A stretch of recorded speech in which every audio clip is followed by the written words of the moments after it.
One of the fundamental paradoxes and inevitable realities of freedom is not only that it does not necessarily exist in reality, but it exists because of the human being's participation, because of the human mind, because of the mind's genius, greatness, prowess, intellectuality, excellence, with the help of which it is always able to create certain imperatives and virtues called freedom alongside truthfulness, authenticity, happiness,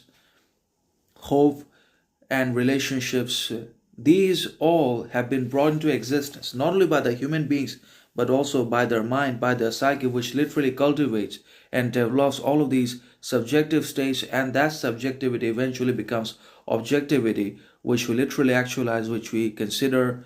to have or attribute a whole lot of independence, importance, sovereignty, freedom, when in reality these qualities and conditions are always essentially dependent upon the potential of the human mind as well as upon our excellence, genius, prowess for their creation as well as for their transference, communication into the external, outside materialistic world and societies inside of which we live or we exist in one way or another. So freedom is subjective, freedom exists in the mind, not really in the external circumstances outside materialistic worlds. But freedom also cannot be evenly distributed or made available to the mass, to the democratic population when the country is big or inside of as big, as large and densely populated countries as India. Freedom itself will run out of availability, accessibility, or proportions because of the kind of number of people inside of it, because of the number of people by whom basically freedom is desired, or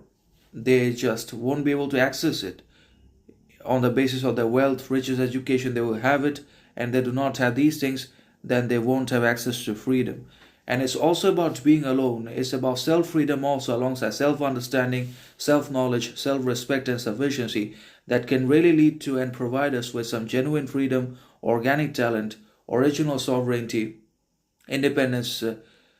humility, compassion, reflection, anyways. When we are alone, when we have mastered the art of solitude and achieve self mastery, then we can create obviously our own freedom, which can neither be understood nor infiltrated nor destroyed by the society, by the mass, or by the government. And then we won't need, neither will we have to depend upon the external freedom or societal governmental ones, which is always unavailable, which is non existent. But we can create our own freedom in loneliness. Not necessarily loneliness, but in solitude and in being alone. But that is the most difficult part also, because being alone, being in solitude is something only few people